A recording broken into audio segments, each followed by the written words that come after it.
가스라이팅에서 나를 지키는 가장 지혜로운 방패, 소크라테스의 삼파술.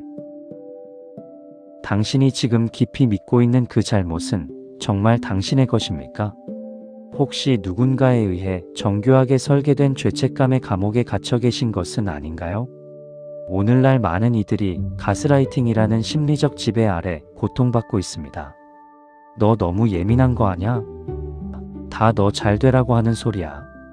같은 말들은 단순한 간섭이 아닙니다. 이는 당신이 세상을 바라보는 인식의 틀을 파괴하고 상대의 의도대로 당신의 자아를 재구성하려는 전략적 공격입니다. 가해자는 당신의 판단력을 마비시키고 오직 자신의 목소리만을 진실로 믿게 만듭니다.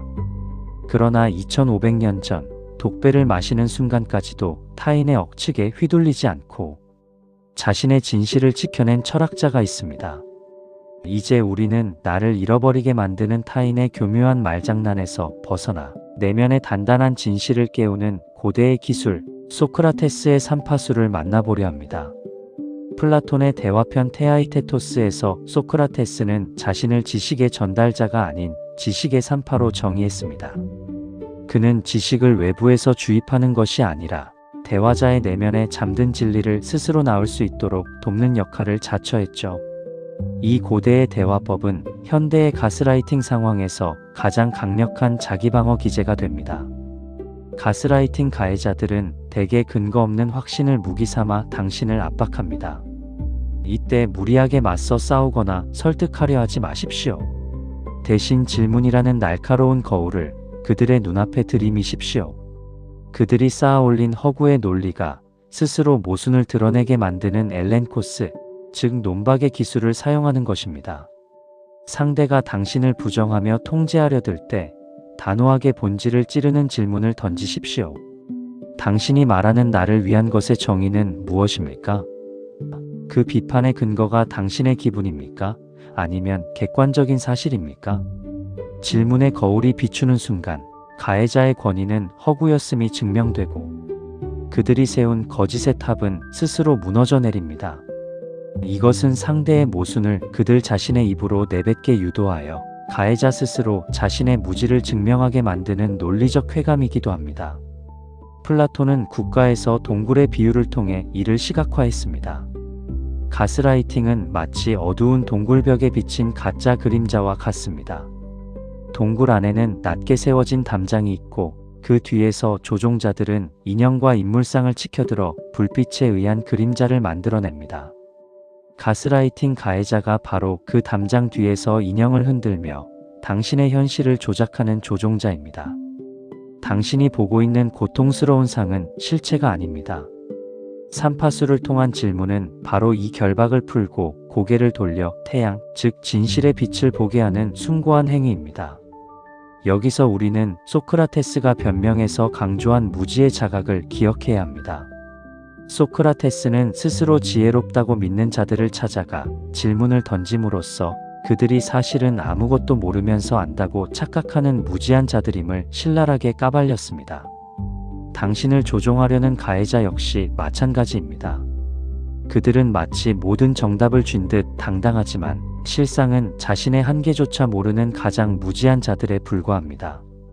나는 내가 모른다는 것을 안다는 소크라테스의 겸허한 확신은 상대의 근거 없는 권위를 즉각 무력화합니다. 그들이 주입하는 거짓 지식에 대해 그것은 당신의 주관일 뿐 나는 아직 진실이 무엇인지 모른다고 선언하십시오. 그 순간 당신의 영혼은 단단한 방패를 갖게 됩니다. 나아가 플라톤은 메논에서 회상설을 이야기합니다. 진정한 삶은 외부에서 주입되는 소음이 아닙니다. 우리 영혼은 태어나기 전부터 불멸의 진리를 이미 알고 있었으나 출생의 트라우마로 인해 잠시 잊었을 뿐입니다. 즉, 가해자의 비난은 당신의 본질을 바꿀 수 없는 외부의 잡음에 불과합니다. 당신 안에는 무엇이 옳고 정의로운지 판단할 수 있는 선험적인 지혜가 이미 각인되어 있습니다. 가스라이팅에 흔들릴 때마다 타인의 목소리가 아닌 당신 영혼 속에 태초부터 존재했던 그 단단한 기억에 집중하십시오. 배움은 밖에서 오는 것이 아니라 안에서 태어나는 것입니다. 삼파술은 단순한 대화의 기술을 넘어 타인에게 저당 잡힌 주체성을 회복하는 존재론적인 치유입니다.